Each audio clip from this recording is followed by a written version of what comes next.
Page number 4 start हो गया है। क्वेश्चन है सबसे तेज़ मेमोरी कौन सी होती है? तो रजिस्टर सबसे तेज़ मेमोरी होती है, रजिस्टर। ठीक है। कैश मेमोरी क्या है भाई?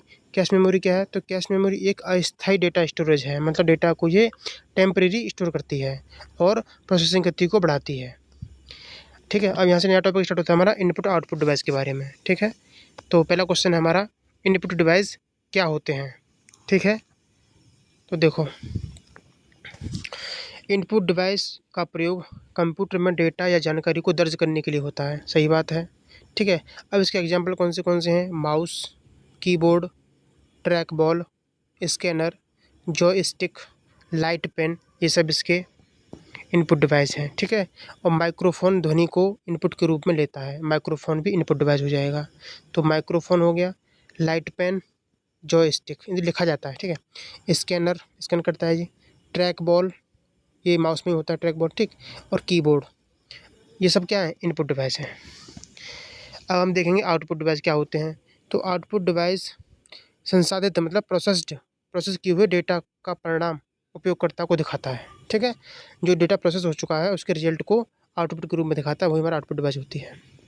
अब एग्जांपल देख लेते हैं आउटपुट डिवाइस कौन से होते हैं। तो monitor, printer, plotter, speaker, speaker याद रखना आउटपुट है, प्रोजेक्टर, ठीक, स्पीच सिंथेसाइजर, ये सारे के सारे आउटपुट डिवाइस होते हैं। दोबारा देखते हैं एक बार। Monitor, printer, plotter, speaker, projector, speech synthesiser. ठीक है। अब नेक्स्ट, प्रिंटर और स्पीच सिंथेसाइजर का क्या कार्य है?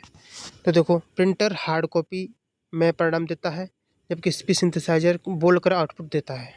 ठीक है। अब नेक्स्ट टॉपिक यहाँ से स्टार्ट होता है हमारा, कंप्यूटर के प्रकार। तो एनालॉग और डिजिटल कंप्यूटर में क्या अंतर है, ये क्वेश्चन है। आंसर दे रखा है नीचे कि एनालॉग कंप्यूटर निरंतर मतलब कंटिन्यूस डेटा पर काम करता है। ठीक है।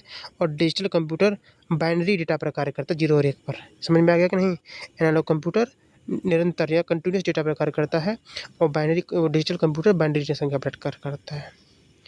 नेक्स्ट क्वेश्चन हमारा है, हाइब्रिड कंप्यूटर क्या होते हैं? हाइब्रिड, तो हाइब्रिड कंप्यूटर जो होता है वो एनालॉग और डिजिटल इन दोनों का मिक्सचर होता है। नेक्स्ट है, मेन फ्रेम कंप्यूटर की विशेषता क्या होती है? मेन फ्रेम कंप्यूटर, तो मेन फ्रेम कंप्यूटर को हम बिग आयरन कंप्यूटर भी कहते हैं और इसका प्रयोग बैंकों में और कंपनियों और अनुसंधान रिसर्च में यूज़ किया जाता है। मेन फ्रेम कंप्यूटर क्या होता है?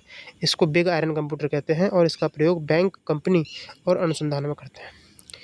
अब पढ़ेंगे नेक्स्ट क्वेश्चन, मिनी कंप्यूटर क्या होता है? तो पहला मिनी कंप्यूटर का नाम है PDP-8 जो 1965 में आया था। इसका प्रयोग कहाँ पे करते हैं? कॉलेज में, संस्थानों में और कंपनियों में होता है। ठीक है, मिनी कंप्यूटर। अगला क्वेश्चन हमारा, सुपर कंप्यूटर की विशेषताएं क्या है? तो सुपर कंप्यूटर के बारे में पूरा देख लेते हैं। सुपर कंप्यूटर का प्रयोग मौसम के पूर्वानुमान में, रक्षा अनुसंधानों में, तेल और गैस जैसे क्षेत्रों में यूज किया जाता है। तो तेल रिफाइनरी हो गई, गैस रिफाइनरी हो गई, वहाँ पर मौसम का पूर्वानुमान लगाने के लिए, रक्षा मतलब सेफ्टी मतलब डिफेंस वगैरह में यूज़ करते हैं सुपर कंप्यूटर का। इनकी कार्य इकाई फ्लॉप्स में मापी जाती है। सुपर कंप्यूटर फ्लॉप्स मतलब फ्लोटिंग पॉइंट ऑपरेशन पर सेकंड, फुल फॉर्म याद कर लेना, फ्लोटिंग पॉइंट्स ऑपरेशन पर सेकंड। ठीक है। अबेकस नेक्स्ट क्वेश्चन है, प्रारंभिक कंप्यूटर के बारे में देख लेते हैं अब। तो अबेकस का आविष्कार कब और कहाँ हुआ था?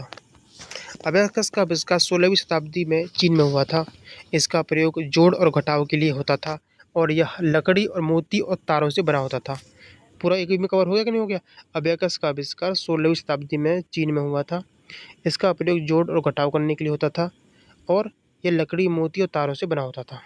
ठीक है।